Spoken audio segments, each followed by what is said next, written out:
you really have to promote Roma, to say, okay, we are not interested in your research.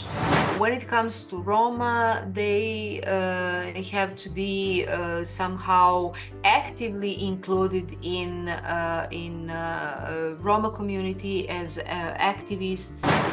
Welcome to Conversations with Romani Linguists. My name is Anastasiia. I'm a promoter of the Romani language, history, and culture. And my name is Yaron, and I'm a linguist specializing in the study of the Romani language.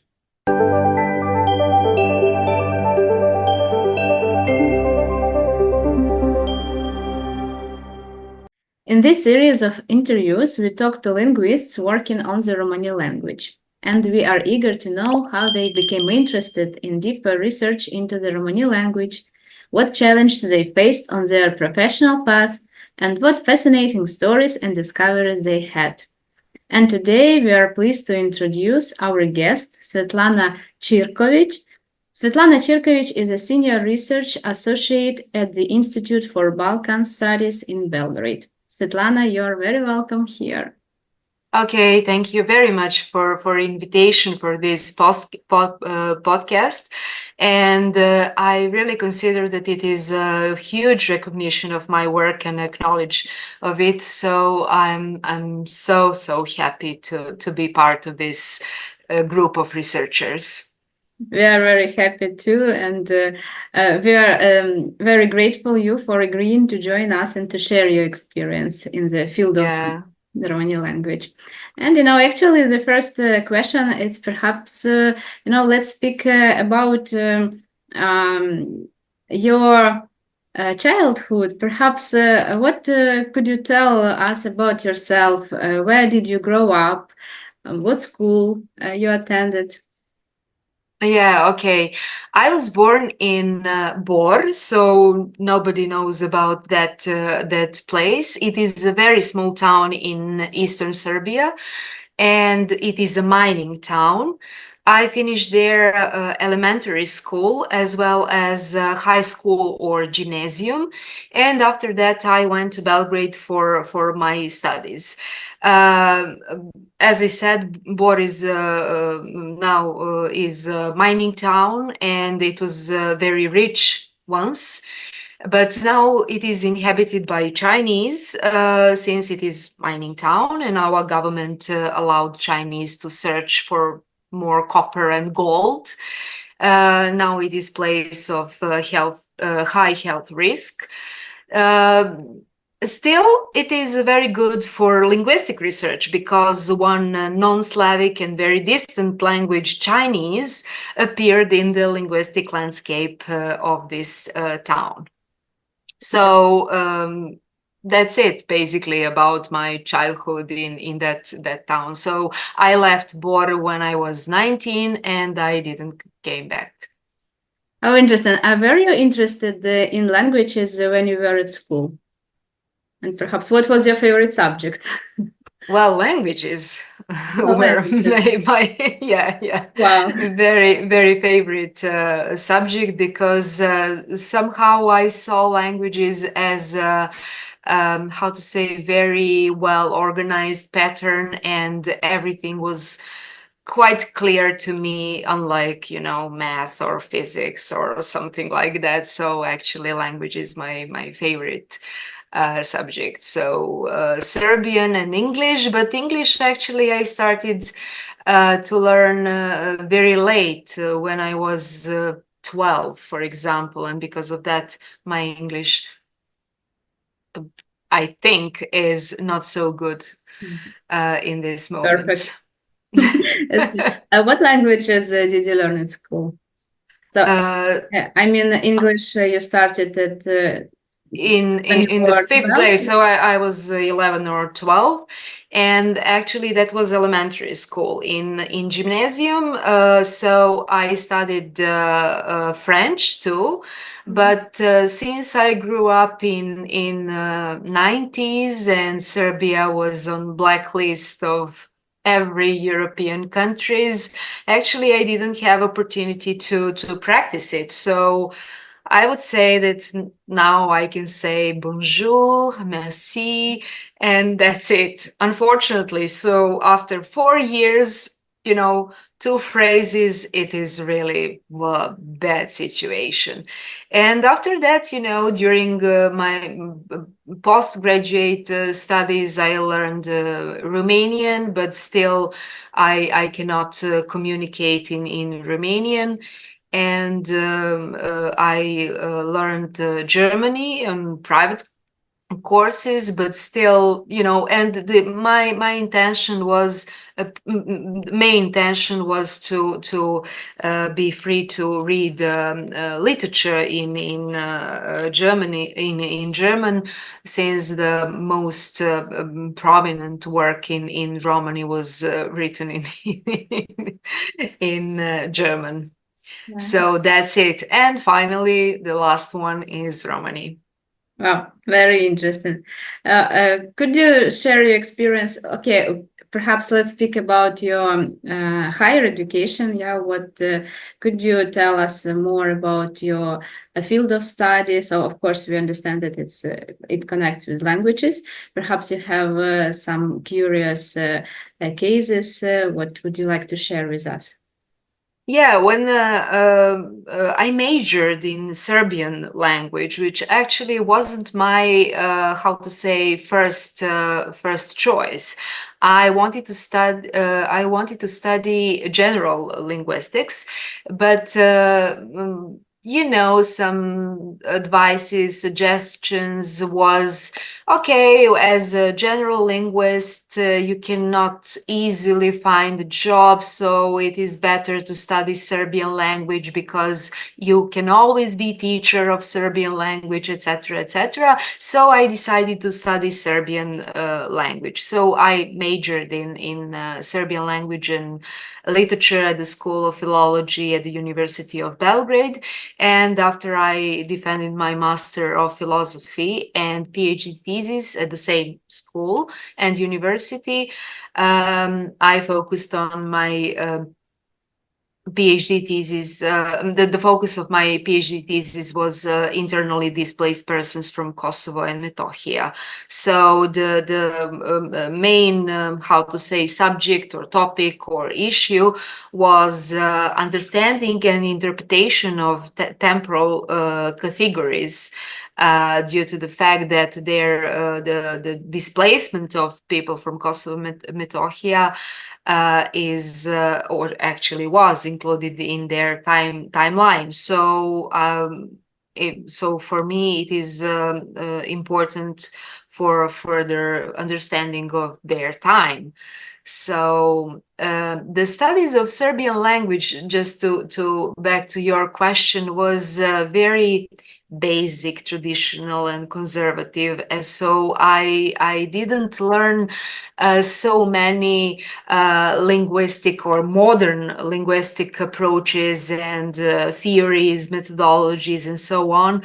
So I would say that after my graduation, I had a lot to learn, you know, in order to be included in how to say scientific academia and so on and so on.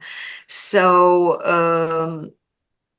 that was my experience about the study. So I wouldn't recommend anyone to study Serbian language. Very interesting. And you know how it happens that you got interested in Romani. So actually, you studied Serbian, and Yeah. yeah, you work with Romani. Could you tell us, please, how you got interested in Romani? Well, I graduated from University of Belgrade in 2002, and I was unemployed, you know. Luckily, the project research of Slavic languages or vernaculars in Kosovo and Metohija was held by the Institute for Serbian Language 20 years ago. So it was in 2003 and 2004, supported by UNESCO. And I participated in it because I didn't have anything else to do. So actually, I learned a lot about fieldwork methodology or methodologies, and I based my further research on the fieldwork in Kosovo and Metohija. But beside that, I did a lot of fieldwork research in central Serbia. During that time, I roamed, throughout Serbia, villages, settlements, towns, and so on and so on. And I encountered the Roma in all research settlements. So I consider them as a part of the overall population, and I thought that they cannot be excluded in all research that I conducted. They live in every settlement, they participate in everyday life of the whole population, and actually somehow I thought that they have to be the part of my research. So that was my first encounter with Roma and Romani during fieldwork research. So, And I'd like to, yes, so I'd like to ask you, did you remember your first impression of getting acquainted with Roma? Yeah. That was Romani language? Yeah, that was very interesting story. I remember I worked in some collective camp or collective center in central Serbia, so inhabited by internally displaced person from Kosovo.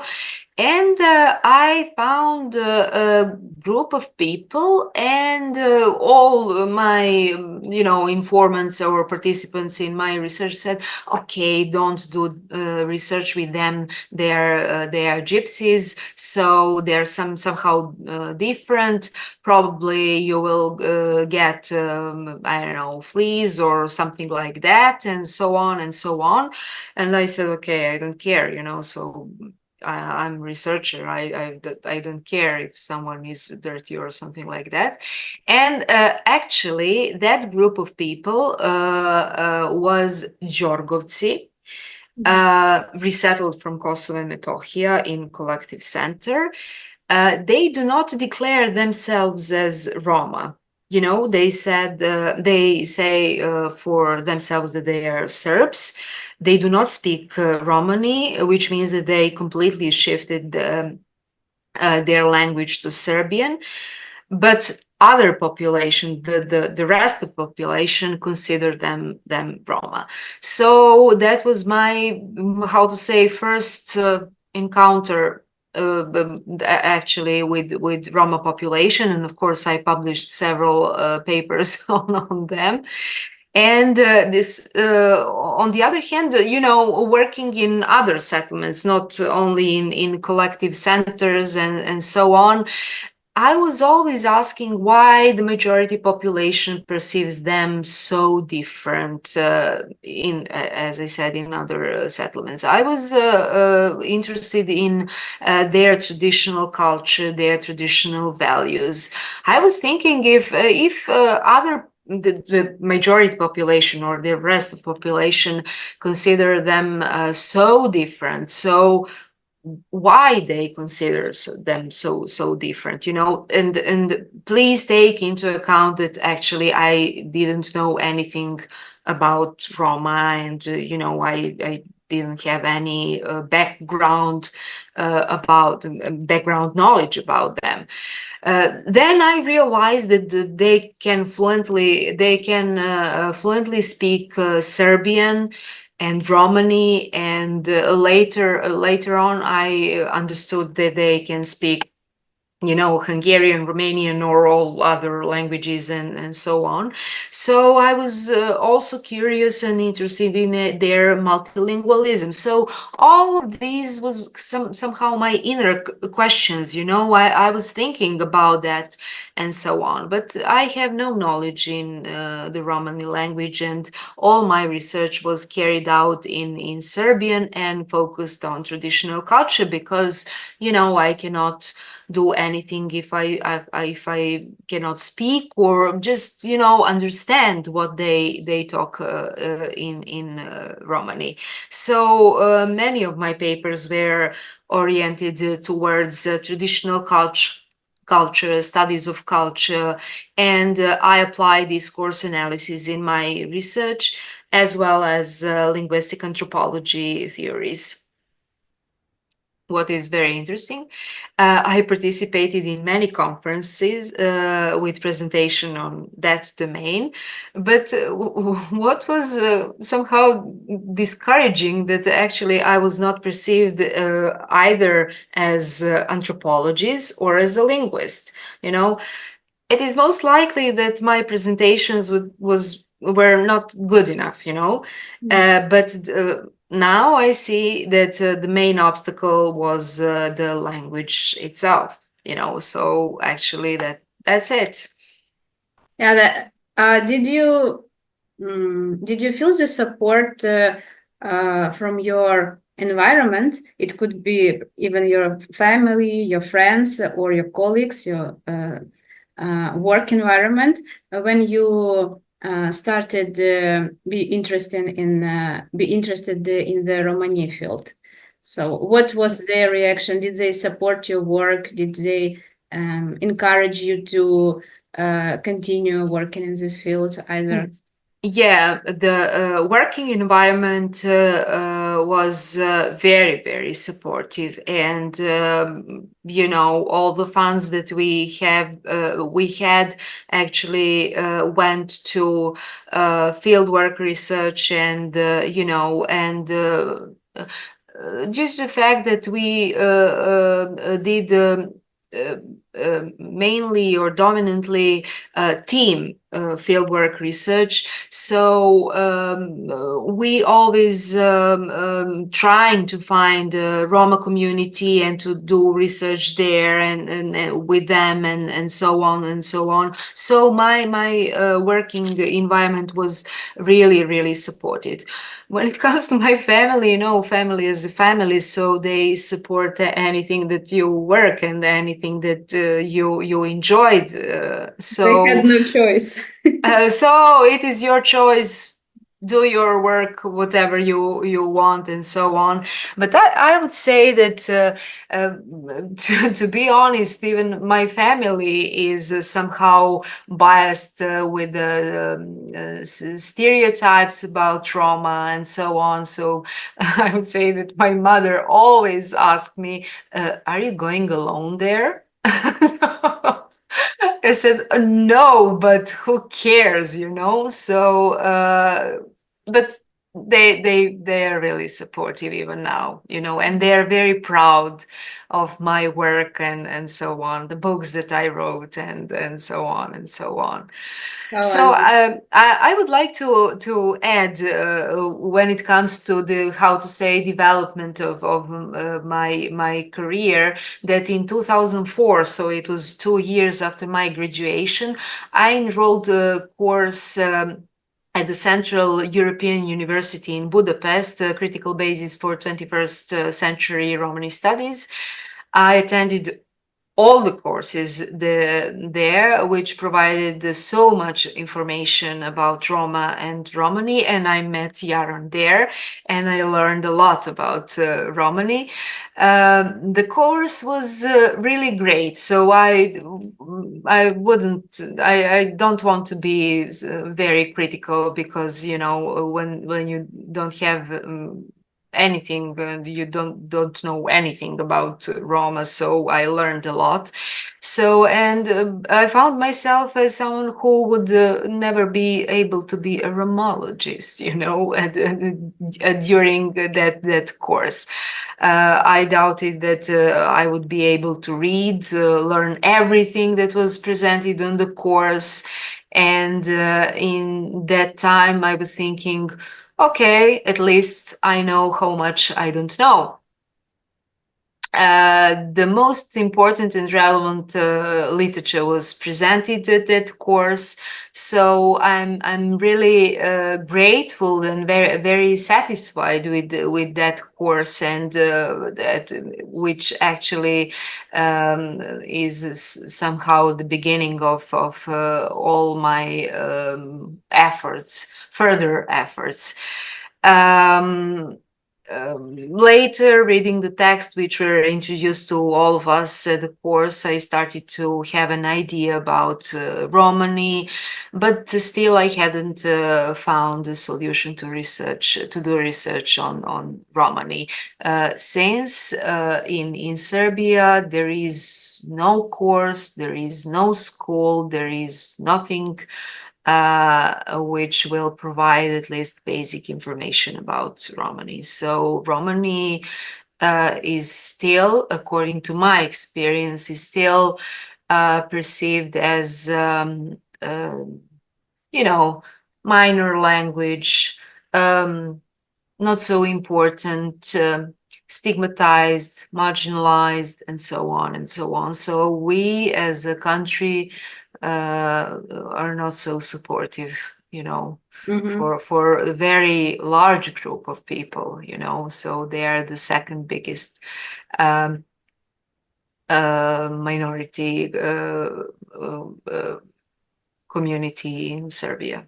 But still, that's it. Now we came to the part about let's speak about the challenge. So it's part about challenges which we face. But I'd just like to say that I like the approach that you mentioned before. If don't be afraid of participating in some events if you feel that you are not very good at this field, and this approach that let's see how much I don't know.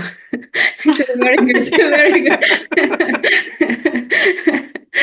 Okay, so when it comes to challenges, so what challenges did you encounter in working on Romani? Perhaps Well, there are so many challenges in Serbia, really.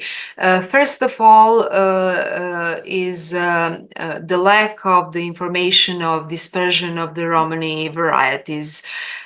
We have quite a vague image about the distribution of Romani varieties. So basically, we can say that in the south of Serbia, the Arle group live, while in the center Serbia, the central Serbia is inhabited by Vlah, Gurbet-speaking Roma.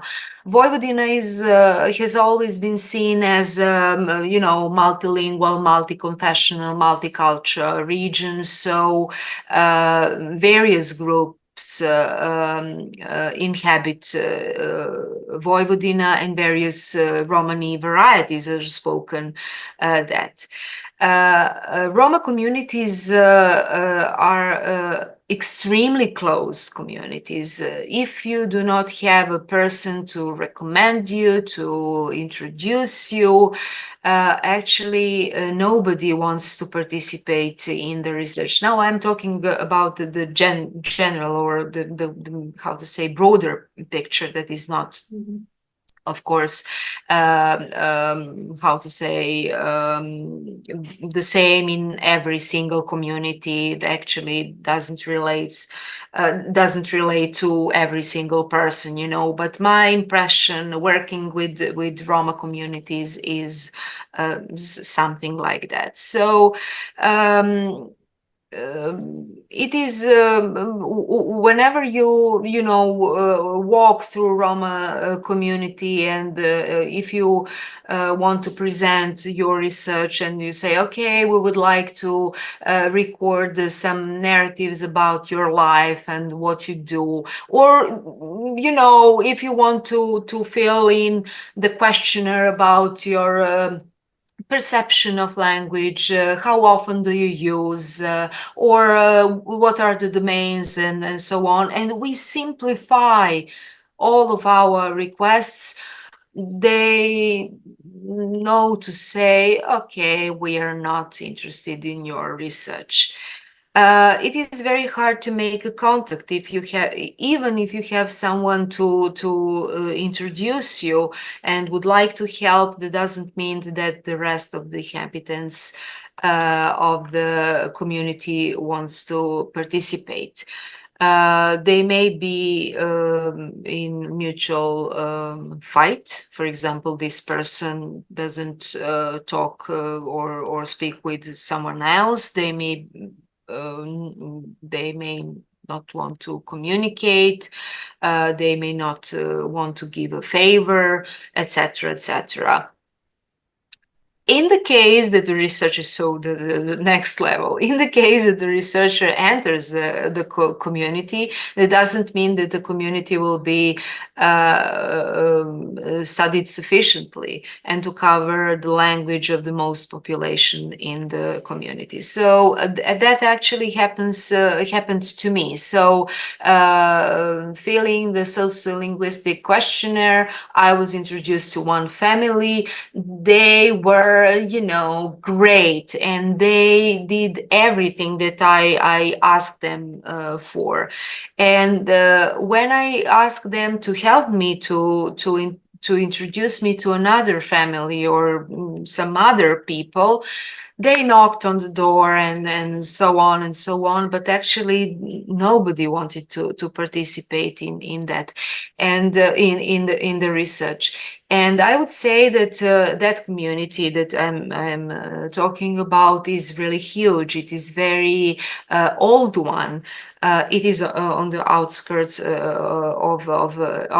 of Belgrade, and it is considered as how to say old inhabitants. They are settled there, for centuries, or I don't know, maybe not centuries, but century and a half or something like that, and they are very proud of that, but they are not interested.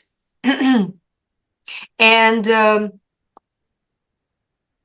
besides that, there is no relevant and available corpora with which we can compare our fieldwork data.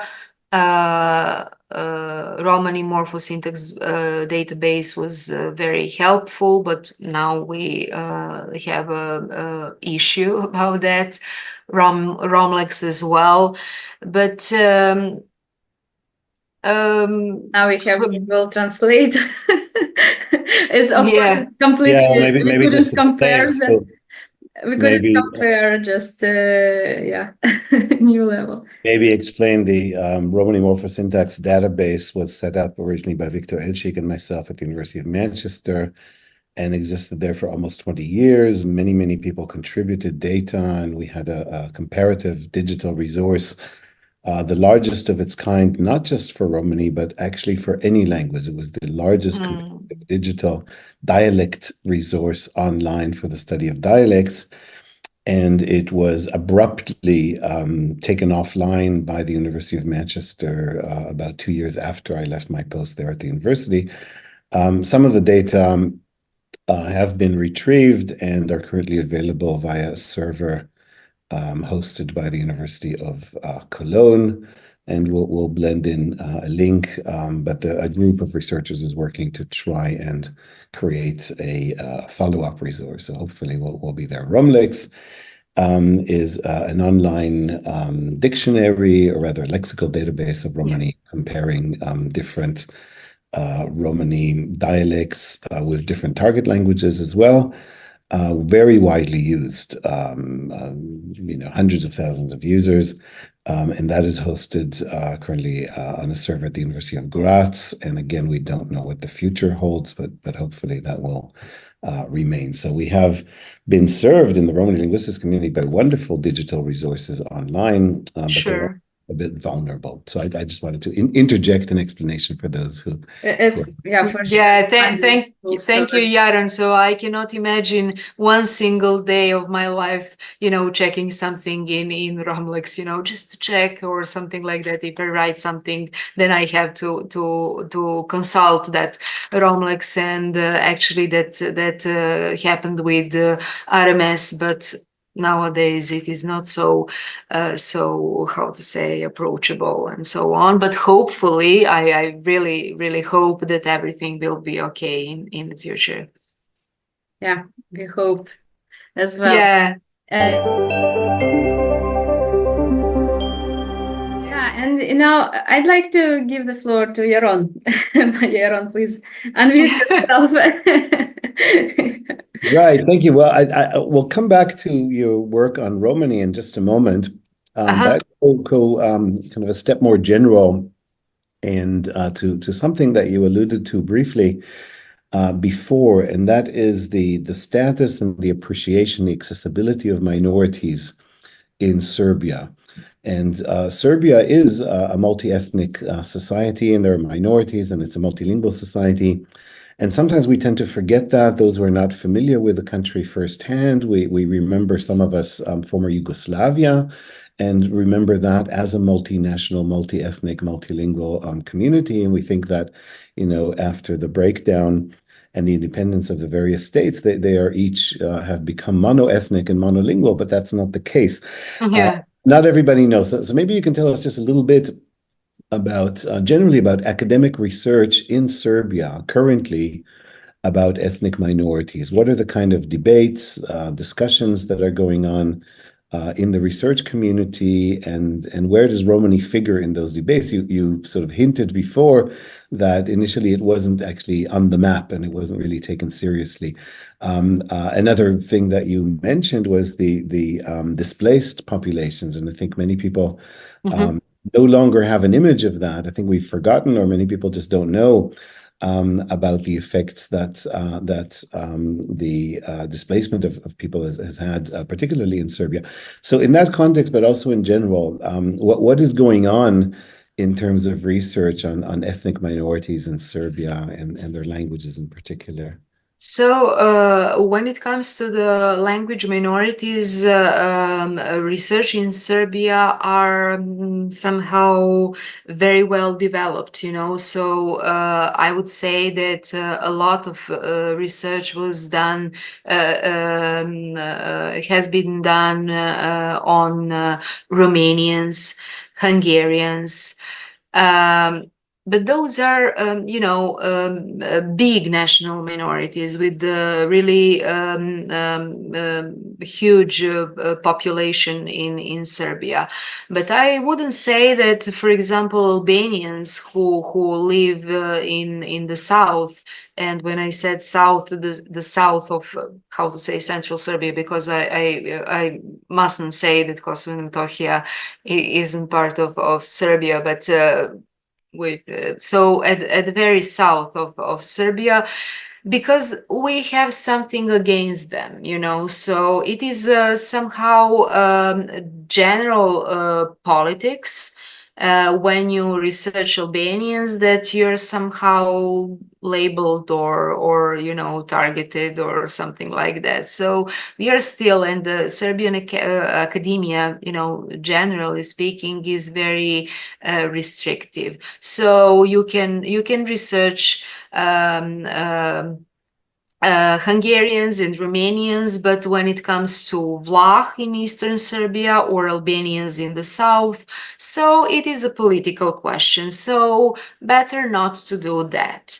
When it comes to other minorities, and we have a lot of them, so significant research was done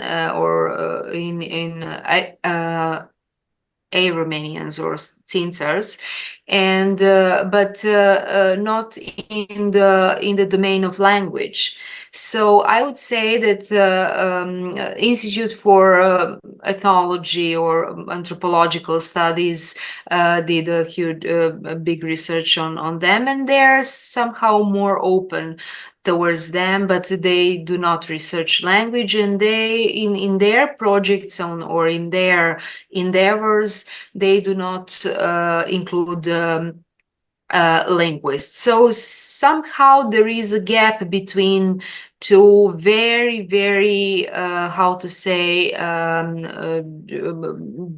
joint academic communities. So I would say that ethnologists and anthropologists should collaborate with linguists, because somehow those disciplines are intertwined. So you cannot research linguistics without basic knowledge about, traditional culture or something like that, and vice versa. So you cannot exclude language from ethnographic research or anthropological research. So I would say that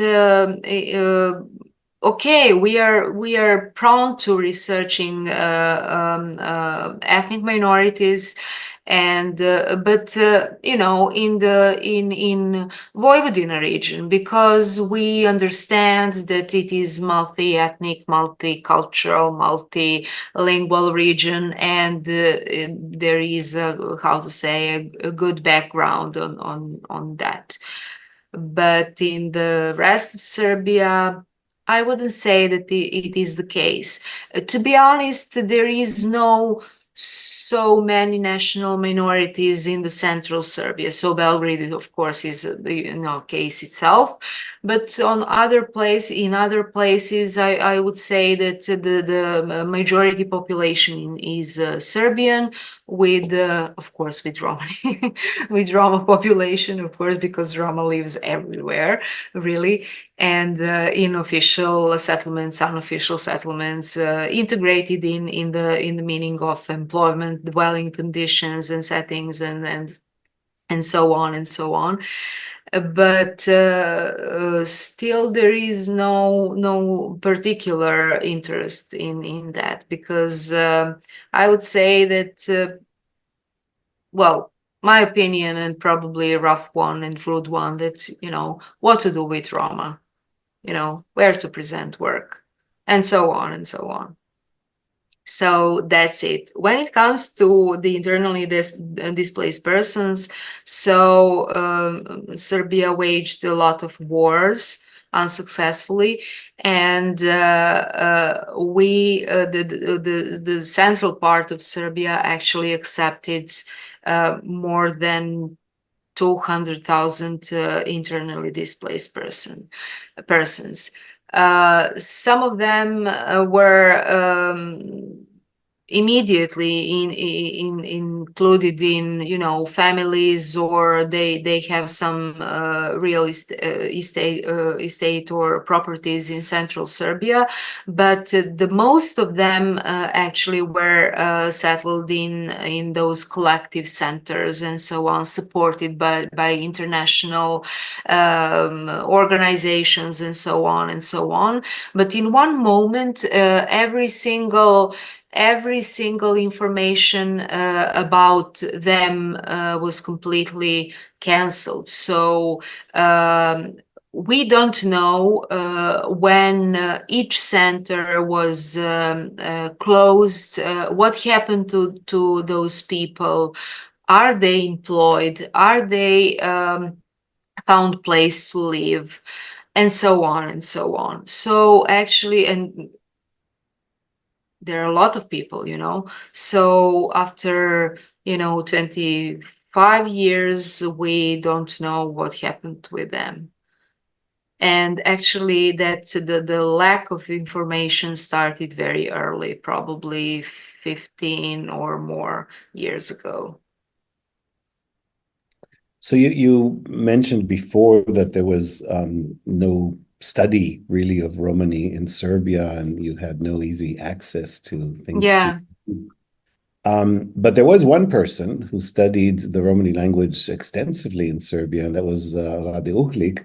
Oh, yeah, yeah. You also did some research on his works, and you wrote about his research. Yeah. So tell us a little bit about this person. What did he do, and what did he contribute? And how was your interest in his work triggered, and what did you find out about his work beyond the things that had already been published? So Rade Uhlik was a very, very interesting person. So he spoke many languages, and as far as I know, his interest in Roma and Romani was of personal kind. So he lived among them, so he easily learned Romani, and I would say that he was intellectual of a really specific sort. So he published very precious articles, and we really based our research of his findings. And he wrote about an article in Romani about dative in Romani, about numbers in Romani, about pronouns, verbs, etc., etc. There is two big drawbacks when it comes to his work. First of all, the access to his work is not easy, because Dragoljub Acković collected all his published papers, and he didn't, I mean, Acković didn't allow researchers to have access on the papers, because he considers that as his own property, and he considers Rade Uhlik as his a very close friend, and that's it. Of course, just explain, Dragoljub Acković is a Romani activist, a Serbian Romani activist, and former parliament, a member of the Serbian parliament, if I'm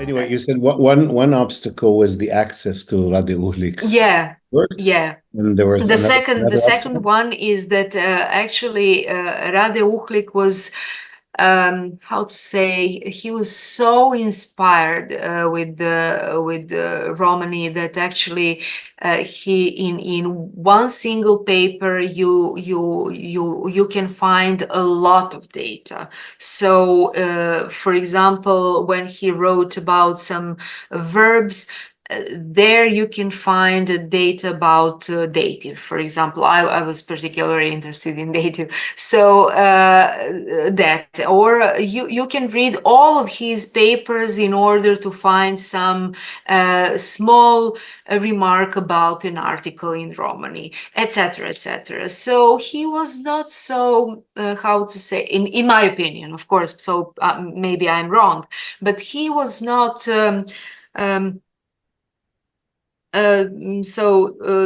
diligent in that way when he talk about one issue, then to cover everything, and then to move to another issue, and so on and so on.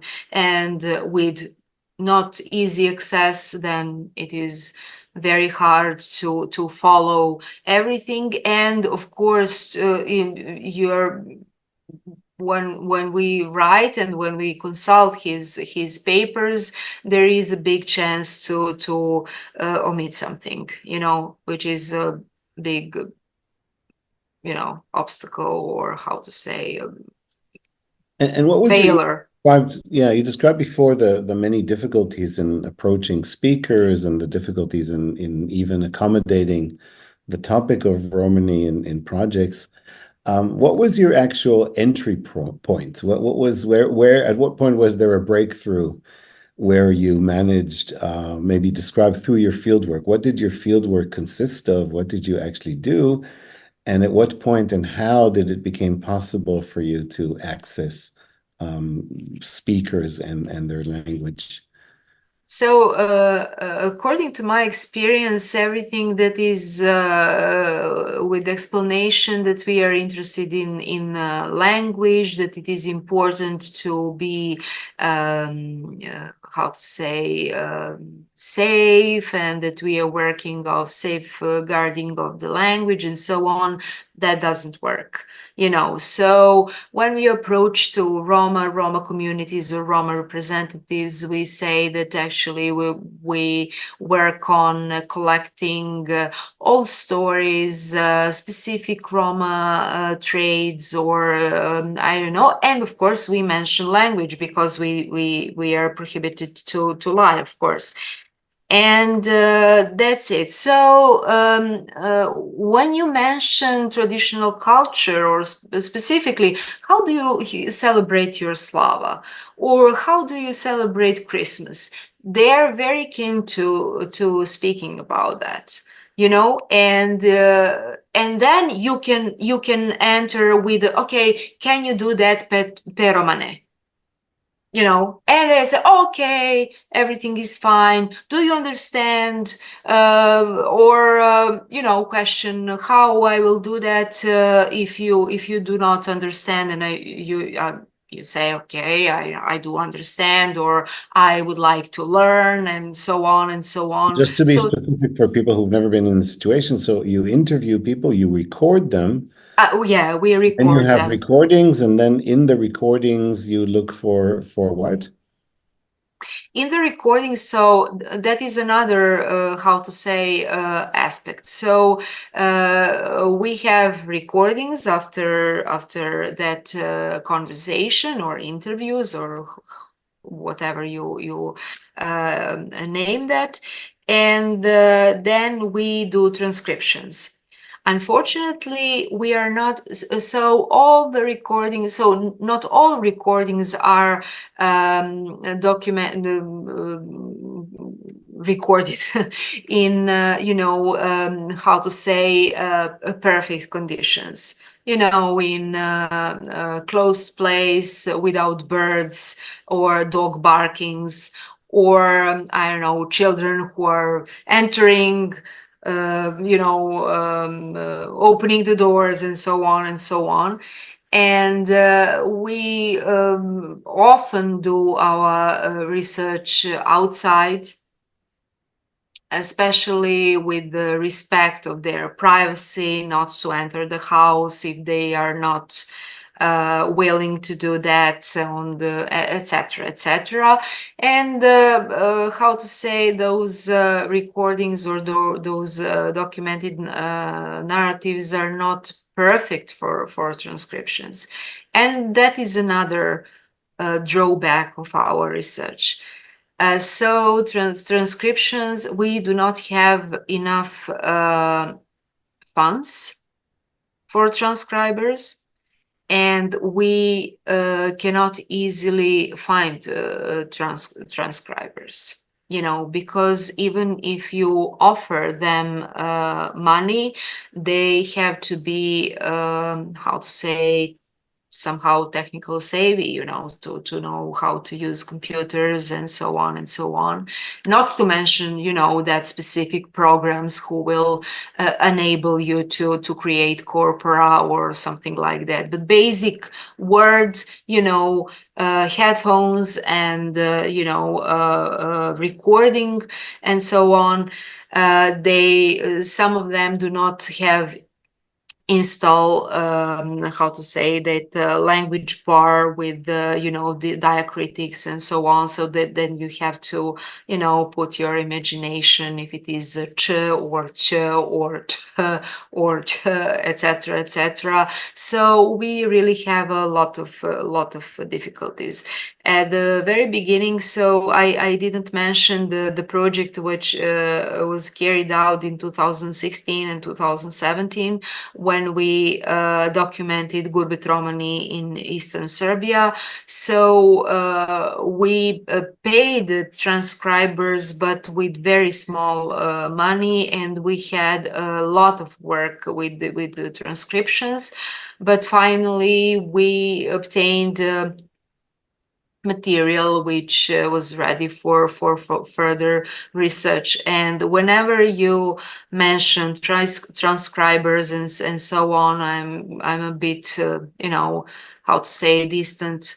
So how we will find people who will transcribe Arli or Banat Romani or Gurbet Romani and so on, because a lot of them are not able to. So, and I personally, I'm not so, I would say encouraged to do that, because I believe that I will omit a lot. So it is really, really difficult in our environment, because people are not willing. And that is actually the case with the other varieties, even with the Serbian dialects. You know, And people and people are yeah, not willing to do that because it and is boring. nevertheless, yeah, I'm sorry. And nevertheless, you published this book that you mentioned on Gurbet Romani. Yeah, And talk about that a little bit, because the title is called, first of all, Gurbet Romani in Contact, right? yeah, If I remember yeah, correctly, there's a subtitle, and the subtitle refers to Balkanisms and loans from Serbian. yeah. So tell us a little bit about, first of all, the book came about despite all these difficulties that you described. Yeah. What impact has it had so far, in the research community? How have people reacted to it? And also, what does it deal with exactly? What is contact? What is Balkanisms? What are loans? And why is that an interesting thing to look into in a book? Okay, let's start from the impact. So, unfortunately or fortunately, we wrote it, Mirjana and I wrote it in Serbian, and the good point is that we provide a lot of examples which were glossed and translated into Serbian, of course. And we encompassed children's speech as well as adult speech, so we can somehow follow all the features through two samples, children and adults. When it comes to the impact, there is no impact in Serbia because it is there is no Romani academia community. So besides me and Mirjana, and probably one colleague of ours who is now in pension, but she's mainly focused on linguistic anthropology. Actually, the book is not so useful. But we believe that probably some researchers from abroad can use examples or be able to, especially those Slavic one, so that they will be able to use our findings and to be useful for them. Or in the case that you learn Serbian, so you can say, is it valuable or not? When it comes to Balkanisms and loan words, for us, it was very important to research Balkanisms because we work on Institute for Balkan Studies. So we had to present Romani as a very valuable Balkan language. So actually we used our corpora and test the most prominent Balkanisms in our sample. We use the Victor Friedman list of Balkanisms, which was published, 20 and more of 20 years ago, but it was helpful because actually this variety shows how to say Balkanization, so there are features which are completely Balkan features, and on the other hand, for example, case system or a paradigm of cases are combine synthetic and analytic one, etc., etc. So when it comes to Balkanisms, we did that, and me personally, I'm very interested in that. On the other hand, that variety is completely surrounded with the Serbian variety, which is included in Balkan Linguistic League. So that is how to say Torlak variety, which is completely Balkanized, and we wanted to test how those how to say varieties communicate, and what is actually persistent in Romani, and how to say defend it from further Balkanization. When it comes to loan words, many Serbian loan words were included in Romani variety, but my attitude, and I would say Mirjana's too, is that lexeme itself is not so important. It could be Facebook now, but in a couple of years doesn't have to be Facebook or any other word, but the system itself is very important. If that word is fully adapted to Romani system, nevertheless, it is, I don't know, the conjugation or the case paradigm, actually the system exists. And for my perspective, it is very important. So Romani in Eastern Serbia, in that particular community, is very vital.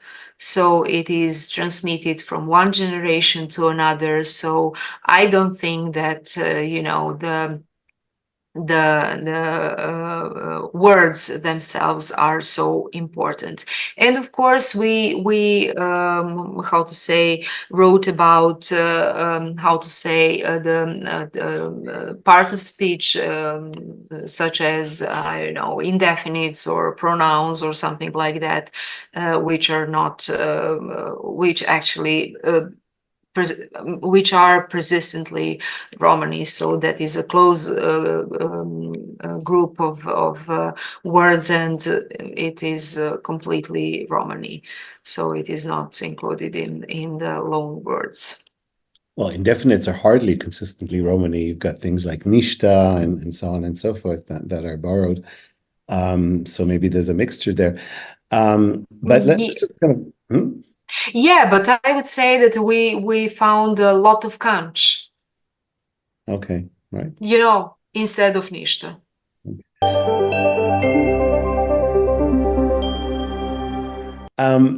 To another point that you mentioned several times, the lack of interest and lack of support on the institutional side for studies in Serbia. And nevertheless, if I understand correctly, there is a board of Romani studies, right? Yeah, of course. Culture, and you're a member there. You participate. Yeah. So that is a form of institutional support that I'm personally not familiar with from other countries. It certainly doesn't exist in the UK or in France or in Germany or in Spain, to my knowledge. So that seems like how did the board come about? What does it do, and particularly what is your involvement in it? Well, to be really honest, I don't know how long when actually was the board was established. The main point is that it includes the researchers who did a lot of work on Romani, but Roma as well. When it comes to Roma, they have to be somehow actively included in Roma community as activists, etc., etc. The main purpose of the board is to organize conferences, to organize lectures, to organize the chain, or the how to say, the many lectures in a row, you know, every single month, and so on, to cover all different or not all, but different disciplines, and so on and so on. And I was suggested to be part because of how to say, continual work, and you know that Mirjana and I created a dictionary. Mirjana and I created wrote that book. We published a lot of papers on Romani, so the board decided to include both of us, first me, then Mirjana, and so on and so on. But I wouldn't say that the board has how to say, I don't know the word in English, but to be a consultant, you know, to suggest how to say, the most appropriate strategies in improvement of dwelling, you know, education, I don't know, handbooks, and so on and so on. So I would say that the Roma committee, or the Roma, the national committee, or something like that, they're a body for themselves. So they decide everything, and they're very, very politically engaged. I mean, this according to this actual state of politics. So unfortunately, board is not so, how to say, there are a lot of clever people there with very concrete suggestions and comments, and you know, strategies, but unfortunately nobody asked us, you know, anything about the future strategies, or how to improve Roma life, and how to destigmatize them, or something like that. And when you said the education, or you said something like that, in I think it was 2015, when the School of Philology at the University of Belgrade finally created a course of Romani language. It is an optional one, so there is no obligatory one, and so on. It lasted 4 semesters. And unfortunately, after 1 year and a half, it was completely deleted or cancelled, because there was not sufficient students. So students of philology didn't want to attend classes, not as an optional one, not to gain some, you know, points or something like that, because they are more interested in Italian, Spanish, or something like that. To be honest, there was no promotion on Romani language. So in order not to involve only students who are interested in Italian, Spanish, or English, or something like that, you really have to promote Romani, and to explain why it is important, what actually that language can show to the language and linguistic in general, you know, because its history, because of its actual development, and so on and so on. But actually there was no interest students, so it was cancelled, and that's it, and it is cancelled up to now. On the other hand, I think that it was a year ago, or something like that. Do not take me for granted. I gave a lecture to the students of Slavic study, and I presented my own work on Romani language, and I tried to explain how it is, how it is, but what are perspectives, and how it is, how to say, similar to other languages. When you talk about loan words, you can talk about loan words from other languages into Serbian, into Russian, or some other languages, but the lecture was not so important for students. Most of them were on their phones. And after that, professor asked students, okay, are you somehow interested in, attending classes, or what do you think about that? And they were completely silent. So, are you willing, to study or to at least get basics of Romani? And they said no.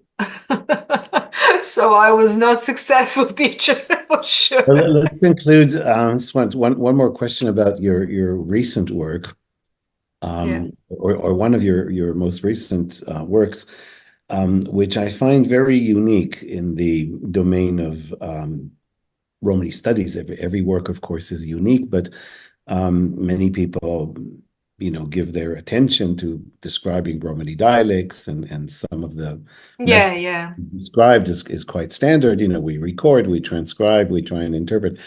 But we think of Romani and appreciate Romani generally as an oral language. It's spoken language. It's not very much a written language. Although there have been in recent years some studies of Romani literary works by Romani authors, anthropologists, historians have looked at that. But you've recently looked at what we call linguistic landscapes. It's a rather newly emerging area of study in linguistics in general, which refers to the presence of languages in the public space. In other words, on signs mainly, and notice and things like that. And this is exactly a place where we actually don't really expect to find Romani very much, perhaps in the digital space, but not so much in the physical space. And yet you've published an article on it, and you've given lectures. So tell us a little bit about Romani in the linguistic landscape. Where do we find Romani written in public spaces? The Romani linguistic landscape is just the result of my inner or innate curiosity. So in Serbia, there are a lot of works published on Romanian in linguistic landscape, and so on and so on. And I was curious, okay, if there is, and of course there is a kind of commercial sign appeared, which is called Sasomanke. And it is a kind of platform in which you can buy, sell products, and so on. It is not intended to Roma. It is intended for everyone. If you want to sell whatever you have, then you can offer to that platform. But actually, the name of platform is Romani, Sasomange. And then I start to research. Okay, I read again the Constitution of Republic of Serbia. So Roma is national minority. Romani is minority language. So what are their rights? And then I read again 100 times the European Charter, and so on and so on. And I said, okay, we had a lot of obligations. So let's see what obligations, how obligation reflects in real life. And I didn't expect much, to be honest. And I found what I said during my previous research in different settlements and so on. I found those monuments devoted or erected in honor to Saint Bibi's Saint Bibi, which is a Romani saint, female saint. It is not canonized in Orthodox Christian calendar, and I saw that, and I said, okay, those people, write Romani with no matter of orthography or whatever, but this is great. And they said, okay, those monuments, and what is about anything else? And a friend of mine who did research in the outskirts of Belgrade, so she collected German, inscriptions on tombstones, and she told me I think there is Romani inscriptions on tombstones. I said, okay. And then I went there, and I really found inscriptions in Romani. Romani in that outskirts are exclusively Muslim, and monuments are, visibly and obviously they're Muslims because of the design of the monuments and so on and so on. And I think that I don't know how many of them there are on the cemetery, but I think that there are 13 or 14 monuments with inscriptions in Romani. Some of them are written in Cyrillic, some of them are written in Latin. The most of them includes or encompass that technical text. Mother, father erects or erect this monument in honor of that beloved child or beloved father or something like that. But I think that there is too with something that could be a kind of epitaph, the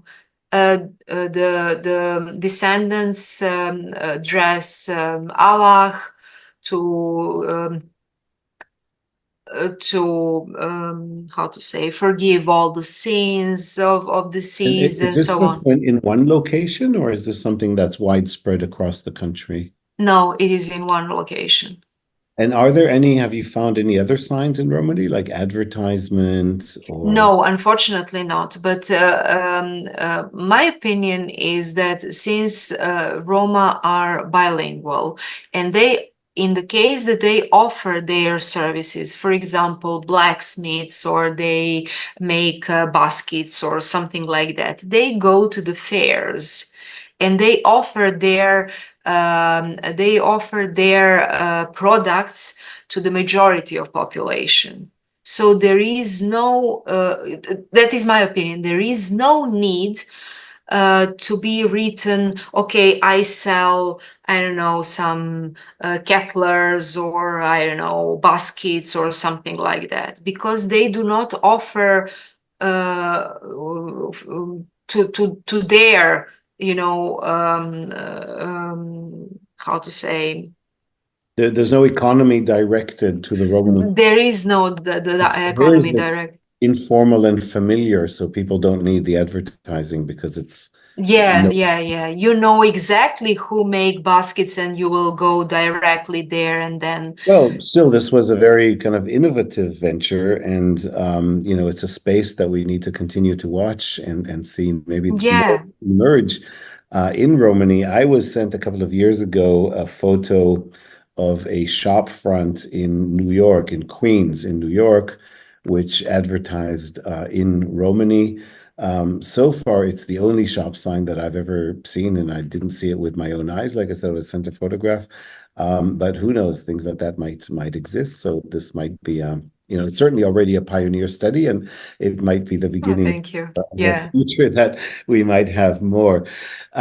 Right. Well, that was very fascinating. I'm going to hand over now to Anastasiia, back to for a couple of concluding questions. Yeah, thank you. Yeah. Thank you. Okay, everything that you said shows that you really have done a lot of work on Romani. So, and now, what do you consider to be your major discovery? That question.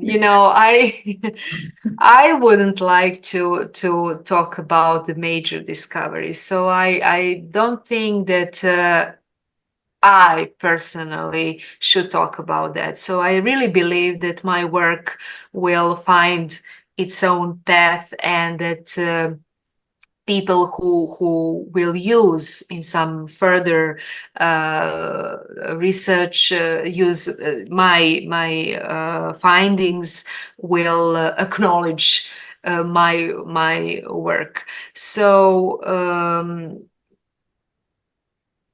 I wouldn't say that there is a such discovery, so I'm not Albert Einstein. Okay, but what do you still wish to achieve? Oh, there are a lot of things that I think that it should be done in Serbia, you know. So first of all, I think that we as a researchers should try to make a better collaboration with Roma representatives, Roma NGOs, in order to make our research easier, and to and to explain and to be visible how language research is important. I think that and I think that it is the most important thing, that actually we should recruit people, that we actually have to create a kind of school, you know, of young researchers who are willing to research Romani language in comparison, in contrastive way, or whatever, but, you know, to learn Romani, to find their own interests, and to follow not only mine, but as well Mirjana's research. I also think that uh, as Yaron said, so there are so many, you know, descriptions of Roma, and you know, transcriptions, and that, etc., etc. But in Serbia, we do not have that. We have vague, as I said, the vague image, and so on and so on. So I think that we still, at least we have to do that on contemporary level. What is early dialect or variety now? And is there, how to say, interdialectal influences? And on the other hand, we had a lot of migrations in 90s, and what happened to those people? Did they change their varieties in order to adapt to environment they're settled in, or I don't know what is going on with Romani nowadays. I think that my personal interest is morphosyntax still. I would like to research on linguistic landscape and sociolinguistic research, and I will. I think in the second part of this year I will go to another cemetery because I have an information that they think there is another place with Roma inscriptions.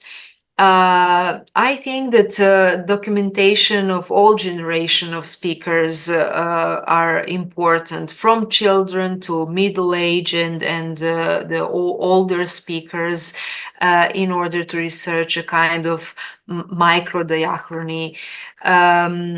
I'm personally interested in semi-speakers, because a lot of Roma actually switch their language to Serbian, but they somehow they understand, they know to respond to the question. So and it is on very idiomatic level. So for example, they know to say how are you, so cere, etc., etc. So I think that it is important in the regard of to maintenance of language and so on. So whether these short idiomatic phrases are actually how to say, indicator that there is a hope for Romani. I think that research, we are far away from that kind of research. So the language or linguistic repertoires are the field that is not so explored here in varieties there which are spoken in Serbia due to the multilingualism of the Roma. And the possibility of speakers to switch from one language to another in a moment. So I faced that situation, etc., etc. So I think that there is a lot of space for research, a lot of topics. But I think that the major thing is really to how to say, to animate people, young people, students to do research on Roma, to learn Romani, or at least to take a look into the literature, which is really huge, and so on and so on, and probably to find their own ideas. What a wonderful goals. Thank you. Thank you for mentioning very important points which should be achieved in the Romani field. So thank you. And we wish you a lot of success in your further work. Thank you. Thank you very much. Thank you for the interview. And thank you for being with us and watching the interview. Subscribe to the channel, comment on the video, and see you next time in our new episode. Bye for now. Bye.